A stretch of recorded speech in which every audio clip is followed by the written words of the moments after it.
नमस्कार मेरे प्रिय विद्यार्थियों। पिछली दो कलाओं से हम हमारे पाठ्यक्रम का जो 8वां पाठ है तत्सत, इस पाठ का हम अध्यापन कर रहे हैं दोस्तों। और हमने इसका लेखक का जैनेन्द्र कुमार जी का परिचय और लगभग शायद ये कहानी प्रतीकात्मक कहानी है दोस्तों, और इस कहानी का अध्यापन भी हमने शुरू किया है। जैसे कि दो शिकारी जंगल में शिकार करने के लिए जाते हैं और जाते जाते बहुत घने जंगल में घुस जाते हैं और बहुत देर तक शिकार के पीछे भागते भागते थक जाते हैं। और एक बहुत बड़े पेड़ जो बड़दादा के नाम से जाना जाता है, सभी प्राणी, सभी पेड़, सभी वृक्ष जंगल के बड़दादा के नाम से ही जाने जाते हैं। बड़दादा को जो बरगद का पेड़ है, बहुत बड़ा विशाल, कि कल के कॉलेज में मैंने इसके बारे में बहुत डिटेल्स में बताया है दोस्तों। बड़दादा क्या है? दीर्घजीवी प्राणी है और ये जैसे जंगल का राजा होता है उसकी प्रमाण उसकी तरह ही जीता है। सब जंगल के पेड़ पौधे इसकी बात मानते हैं। इसके बारे में हमने अधिक सुना है। और उस बड़दादा के पेड़ की छांव में बैठते हैं और बैठकर बातें करते हैं किसी भयानक वन के बारे में। और बातें करके कुछ देर तक बात वहाँ पे रुकते हैं और फिर वहाँ से निकल जाते हैं। लेकिन निकल जाने के बाद वहाँ पर जो शीशम का पेड़ है, शीशम का पेड़ बड़दादा से पूछता है कि क्या दादा, ये कौन थे जो दो टांगों पर चल रहे हैं, दो ही शाखाओं पर चल रहे हैं? तो बड़दादा कहता है कि इन्हें नहीं जानते हो, बचपन में मैंने इनको देखा था कि इन्हें कहते हैं आदमी, इन्हें आदमी कहते हैं और इन्हें कोई शाखा नहीं होती है। इनको ये केवल इन्हें केवल दो शाखाएं होती है और उन्हीं दो शाखाओं पर ये चलते हैं। तब शीशम आगे कहता है, ठीक है दादा, ये इतने छोटे से क्यों होते हैं? इनकी कद नहीं बड़े नहीं होती क्या? या उनसे बहुत बड़े हमारे जैसे विशाल नहीं होते हैं क्या? तब दादा कहता है इनको जड़ें नहीं होती है और ये बड़े तो किसके ऊपर बड़े। इस तरह इनमें बातें होती है। और उसी के पास जो एक बबूल का पेड़ है, बबूल का पेड़ पूछता है कि दादा, तुमने कभी भयानक वन को देखा है क्या? कि ये दो आदमी जो बैठे थे वो दोनों आदमी किसी भयानक वन के बारे में बातचीत कर रहे थे।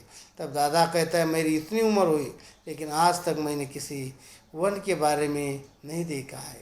सब देखा, शेर देखा, चित्ता देखा, भालू देखा, हाथी, भेड़िया, सब प्राणी देखे, लेकिन ये वन नामक प्राणी को मैंने आज तक नहीं देखा है। और ये आदमी बड़े चालाक होते हैं। ये आदमी ने किसी लकड़ी को आग जलाकर बहुत सारे शेर चित्ता को जलाया है और मुझे लगता है कि इन आदमियों से भी भयानक यह वन नामक प्राणी होगा। लेकिन आज तक मैंने इस वन नामक प्राणी की कहीं पे लाश नहीं देखी। बहुत सारे लाश देखे, चित्ता की लाश देखी, शेर की लाश देखी, लेकिन वन की लाश मैंने आज तक नहीं देखी। ऐसी बातें उनमें हो रही है। और इतने में इसी तरह उनमें बातें होने लगी। वन को उनमें से कोई नहीं जानता, उसमें से कोई उसके बारे में नहीं जानता। शाल, सेमर, सिरस, ये सब इन बातचीत में हिस्सा लेने लगे। शेर को कोई नहीं जानता लेकिन शेर को लेकर वन को कोई नहीं जानता लेकिन वन को लेकर इस सब के मन में डर पैदा हुआ है। इतने में पास में जो बांस खड़ा था, इतने में पास ही जो एक बांस का पेड़ खड़ा था, वह बांस का पेड़ इस बातचीत में हिस्सा लेने के लिए आता है। बांस मालूम है दोस्तों किसे कहते हैं? बांस यानी यह बांस पृथ्वी पर सबसे तेज गति से बढ़ने वाला एक काष्ठीय पौधा होता है। इसका तना लंबा और सीधा होता है।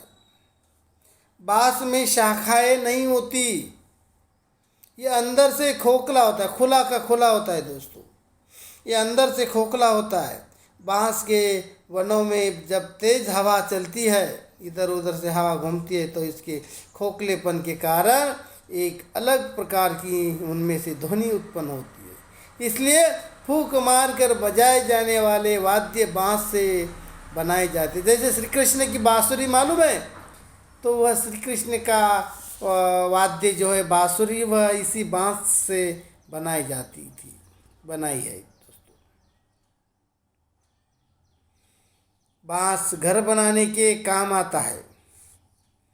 यह भोजन का एक स्रोत भी है। बांस एक ऐसी फसल है जिस पर सूखे एवं कीट बीमारियों का कोई प्रभाव नहीं पड़ता है।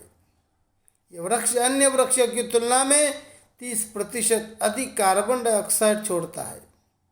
बांस से कागज, कुर्सी, मेज, चारपाई, टोकरियाँ, तीर, धनुष, भाले, ये सब इस बांस के पेड़ से बनाए जाते हैं दोस्तों। इस प्रकार ये बांस का पेड़ जो है बहुत ही उपयोगी है, बहुपयोगी भी कह सकते हैं हम इसे। तो ऐसा बांस का जो पास में खड़ा बांस का पेड़ था, वह बांस का पेड़ उनकी बातचीत में हिस्सा लेने के लिए आता है, हिस्सा लेता है। अब बांस कहता है, बांस खड़ा था और जो जरा हवा पर खड़खड़ करने लगा था, उसने अपनी जगह पर से सीटी सी बजाकर आवाज़ देकर कहा, मुझे बताओ क्या बात है। तब बांस का पेड़ कहता है कि मुझे बताओ आखिर क्या बात है। तब और आगे कहता है, मैं खोखला हूँ, मैं एक पोला हूँ, अंदर से खोखला हूँ, मैं बहुत कुछ जानता हूँ, ऐसा बांस कहता है। तब बड़दादा ने कहा, गंभीर वाणी से कहा, तुम तीखा बोलते हो। बात यह है कि बताओ, तुमने वन को देखा है? हम लोग सब उसको जानना चाहते हैं। तब बड़दादा कहता है, तुम बहुत ही तीखे बोलते हो। कि बहुत सारे आदमियों की आदत होती है देखो, तीखे वचनों में बात करने की। तो बड़दादा कहते, तुम बहुत तीखा बोलते हो। आखिर बात यह है कि तुमने वन को कहीं पर देखा है? हम लोग उसी के बारे में अधिक जानना चाहते हैं। तब बांस ने रीति आवाज़ से कहा, रीति यानी खोखली आवाज़ से कहा, हवा मेरे भीतर के रिक्त में वन वन वन वन ही कहती है हुई घूमती रहती है, पर ठहरती कहीं नहीं। देखो, जैसे बड़दादा ने कहा तुम तीखा बोलते हो, वैसा ही हुआ। और बांस ने रीति खोखली आवाज़ से कहा, मालूम होता है हवा मेरे भीतर से रिक्त जगह से one one one one one कहकर इधर से उधर बहती रहती, लेकिन वह कहीं पर रुकती नहीं है, ऐसा वह बांस कहता है। तब बड़दादा ने कहा, वंश बाबू तुम घने नहीं हो, वंश बाबू तुम घने नहीं हो, सीधे ही सीधे हो। कुछ भरे होते तो झुकना जानते, कुछ भरे होते तो झुकना जानते। तुम क्या सीधे ही सीधे हो, तुम्हें इसके बारे में कुछ मालूम नहीं है। तब आगे बड़दादा ने कहा, बड़दादा ने उधर से आँख हटाकर फिर लोगों से कहा कि हम सबको घास से इस विषय में पूछना चाहिए। उनकी पहुँच सब कहीं है, तो वह कितनी व्याप्त है और ऐसी बिछी रहती है कि किसी को उससे कोई शिकायत नहीं होती है। देखिए दोस्तों, आगे परदादा ने इधर उधर आंखें हटाकर फिर इधर उधर देखा। लोगों से उन्होंने कहा कि हम सबको अब घास के पास जाना चाहिए, क्योंकि घास ही ऐसी वस्तु है, घास ही ऐसी चीज़ है जो हर जगह पर बिछी होती है, हर जगह पर वो व्याप्त है, बहुत ही धरती के ऊपर चारों ओर फैली हुई है। उसी से पूछना चाहिए। और ऐसी घास से किसी से कोई शिकायत भी नहीं होती, किसी लोगों को घास से शिकायत नहीं होती और न घास को किसी अन्य लोगों से शिकायत नहीं होती। तब सबने घास से पूछा, तुम वन को जानती हो? वन को कहीं देखा है? तब घास ने कहा, नहीं तो दादा, मैं उन्हें नहीं जानती। लोगों की जड़ों को ही मैं जानती हूँ। मैं तो केवल लोगों की जड़ों को ही जानती हूँ, उनके फल मुझसे ऊंचे रहते हैं। पद तल के स्पर्श से सबका परिचय मुझे मिलता है। जब मेरे सिर पर चोट ज़्यादा पड़ती है, समझती हूँ यह ताकत का प्रमाण है। धीमे कदम से मालूम होता है यह कोई दुखियारा जा रहा है। दुख से मेरी बहुत जब बनती है दादा, मैं उसी को चाहती हूँ, यहाँ से वहाँ तक बिछी रहती हूँ। सभी कुछ मेरे ऊपर से निकलता है, पर वन को मैंने अलग करके कभी नहीं पहचाना है।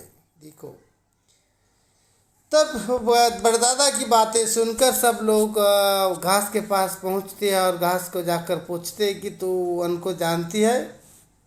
तब घास ने उत्तर दिया, नहीं तो दादा मैं उन्हें नहीं जानती। मैं तो केवल लोगों की जड़ों को ही जानती हूँ। जड़ें, लोगों की जड़ें, घास के ऊपर से जो चलने वाले लोग होते हैं उनके जड़, उनके पैर, उनके जड़ों को ही जानती हूँ। उनके फल मुझे बहुत ऊंचे रहते, क्योंकि जो मेरे ऊपर जो पेड़ पौधे होते हैं मैं उनकी जड़ों को ही जानती हूँ, क्योंकि उनके जो पेड़ होते हैं वो बहुत ही ऊंचे होते हैं। पद दल से के स्पर्श से सबका परिचय मुझे मिलता है, क्योंकि मेरे घास के ऊपर से लोग क्या करते, अपने पैरों से पैर रख कर चलते थे। इसलिए घास का संबंध केवल पद दल से या पदों से, पैरों से ही स्पर्श होता है। और इसके अलावा और मुझे कुछ मालूम नहीं। जब मेरे सिर पर चोट अधिक होती है, मतलब कोई जाने वाला आदमी बहुत भारी होता है, तब चोट ज़्यादा पड़ती है, तब घास को लगता है कि यह कोई ताकत वाला आदमी जा रहा है, शक्ति का प्रमाण मिलता है तब। और धीमे कदम से मालूम होता है यह कोई दुखियारा जा रहा है। और जब कोई ऊपर से जा रहा है और उसका वजन कम है, तो मुझे लगता है कि यह कोई दुखियारा जा रहा है। और दुख से मेरी बहुत जमती थी दादा, मैं उसी को चाहती हूँ, यहाँ से वहाँ तक बिछी रहती हूँ। वो सभी कुछ मेरे ऊपर से निकलता है, पर मैंने वन को आज तक कहीं अलग करके नहीं देखा है।